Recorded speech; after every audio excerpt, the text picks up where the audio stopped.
founders of Chick-fil-A hate the gays, and they're very outspoken about it, and they're defiant when they get criticized about it. In fact, Dan Cathy, who's the president of Chick-fil-A, recently had an interview with the Baptist Press, and he said the following: "We are very much supportive of the family, the biblical definition of the family unit.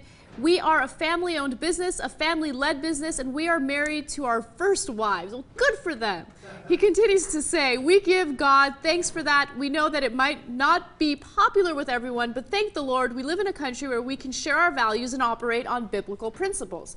Now, I don't have a problem with them operating on biblical principles. You have the right to do that. But I do have a problem with supporting your business when you're giving organizations like Exodus International millions of dollars. Mm-hmm.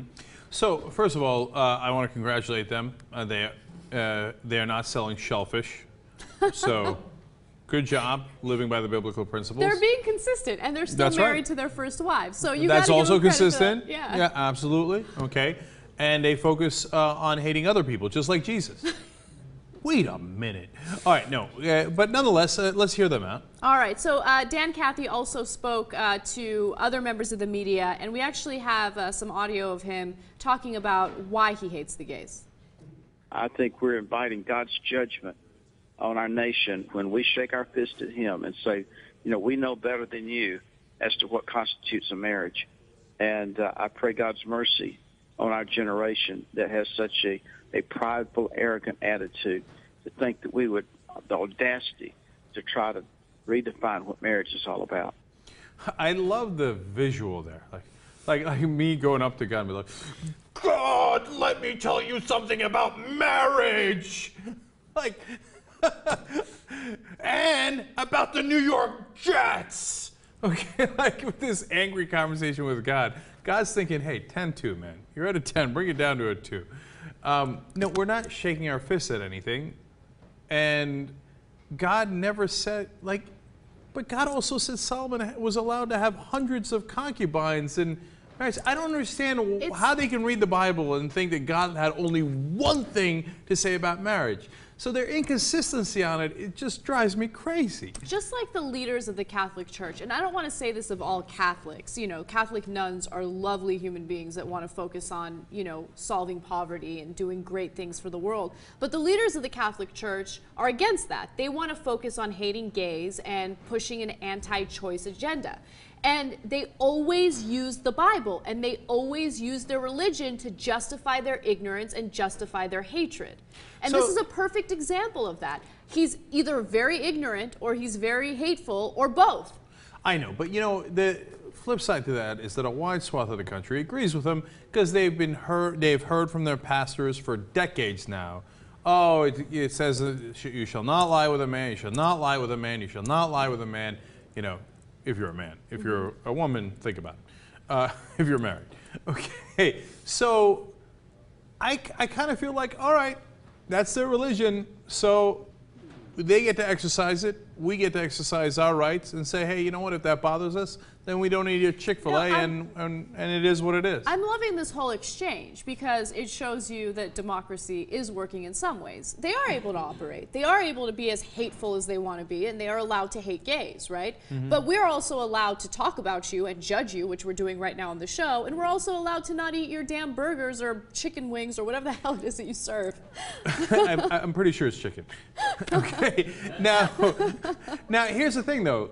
When Anna says that, that's when they'll start crying. Right? They'll say, oh my God, Christians are the victims. You see this, Anna Kasparian, she's so powerful. She's part of the largest online news show in the world, and they're judging us. They're throwing us to the lions. No, we're not throwing you to the lions. All I'm saying is I'm not going to eat your chicken sandwich. Okay, and I'm not even sure about that. Anna's not going to eat your chicken sandwich.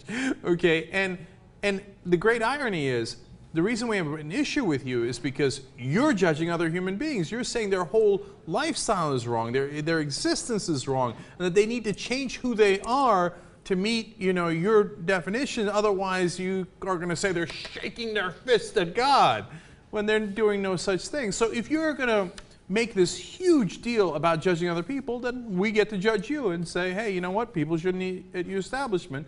If you feel that strongly about it, it's perfectly okay for other people to feel just as strong. Also, it depends on how hungry you are. in their minds, they think they're full of love. They're full of the love of Jesus Christ. And from what I know, I think Chick-fil-A treats their employees very generously, like much better than other fast food restaurants. So in his mind, he's a great guy trying to do all the right things. So he thinks we're crazy when we call him hateful. But again, I think this all goes back to why they think this way. It's because they have a very simplistic approach to religion and life.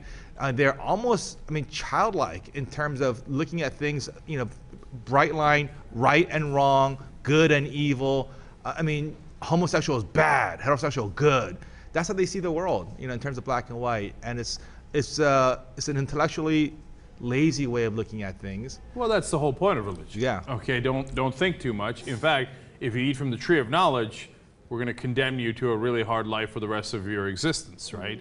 Don't eat from the tree of knowledge. We don't want you to know. Just follow these simple rules that we're laying down. And by the way, I will listen to a Christian the minute one of them, these fundamentalists, etc., is consistent enough to say, hey, you know what? I'm going on a campaign and a crusade against people who touch pigskin.